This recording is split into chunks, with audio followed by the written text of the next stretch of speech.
Film yang berlatarkan pada tahun 1993 ini menceritakan tentang dua orang debt collector yang sedang menjalankan tugasnya sebagai penagih hutang. Saat ini, ia bertugas untuk menagih hutang kepada seorang ibu yang memiliki satu orang anak perempuan yang bernama Myung-ja. Karena mereka tidak mendapatkan uang yang mereka inginkan, akhirnya mereka membawa seorang anak untuk dijadikan jaminan agar sang ibu membayar hutangnya. Tentunya, sang ibu tidak tinggal diam. Ia mencari berbagai pinjaman, tetapi hasilnya nihil. Ia sama sekali tidak mendapatkan apa yang dia inginkan.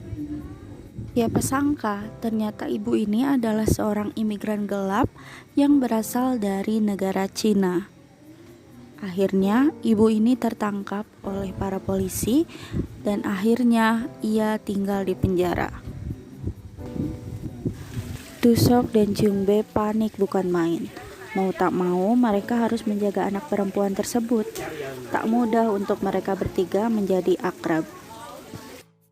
Karena tak nyaman dan ingin bertemu dengan ibunya, akhirnya seorang anak itu pun kabur dari dua orang tersebut. Namun apa yang terjadi?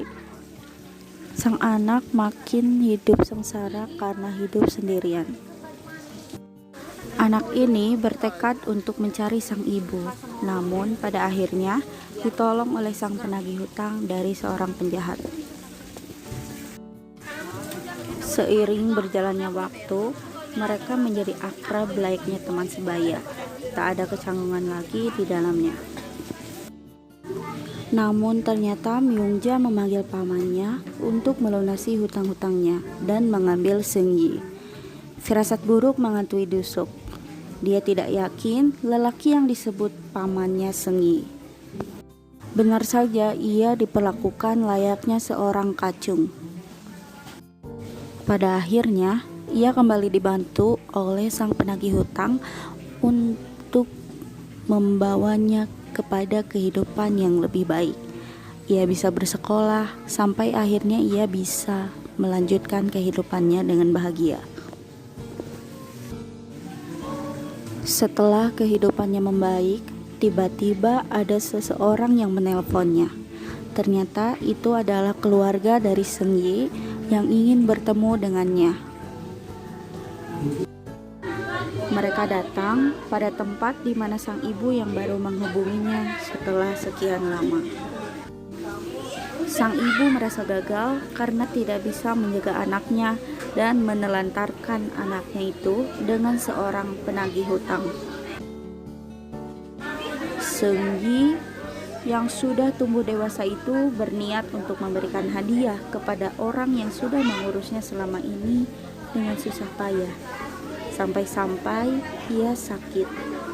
Tetapi tiba-tiba anak yang sudah menjadi dewasa itu bertemu dengan keluarga aslinya. Keluarga bukan hanya soal ikatan darah saja. Pada akhirnya, Seung-gi memilih untuk hidup bersama sang penagih hutang yang selama ini mengurus hidupnya.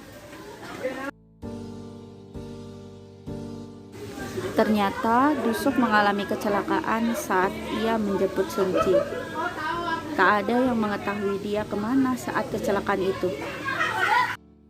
Saat Seung-gi tumbuh dewasa dan menjadi seseorang yang hebat, Dusuk tak ada di sampingnya. Hanya ada Jungbe yang ada di sampingnya. Namun, Seung-gi dan Jungbe tidak berputus asa. Mereka terus berusaha mencari keberadaan Dusuk. Ternyata, Dusuk tidak memakai nama aslinya. Dia memakai nama yang diberikan oleh Seung-gi. Dengan nama tersebut, mereka bertiga bisa kembali bersama. Namun, Dusuk tidak sesehat dahulu. Kini dia berdiam diri di suatu rumah sakit jiwa. Mentalnya terganggu. Tatapannya kosong ketika bertemu dengan Seung-gi.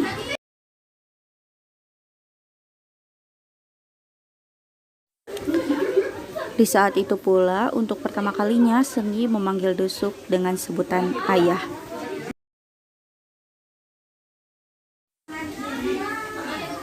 Ternyata selama ini sang penagih hutang yang telah mengurusnya sampai menjadi sukses ini memiliki tabungan khusus untuk Senji melakukan studinya.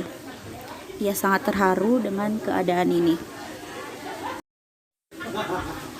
Film ini bagus sekali dan sangat menyentuh, mengajarkan kita bahwa keluarga bukan hanya soal ikatan darah. Belajar jujur, ikhlas, dan menjadi orang baik.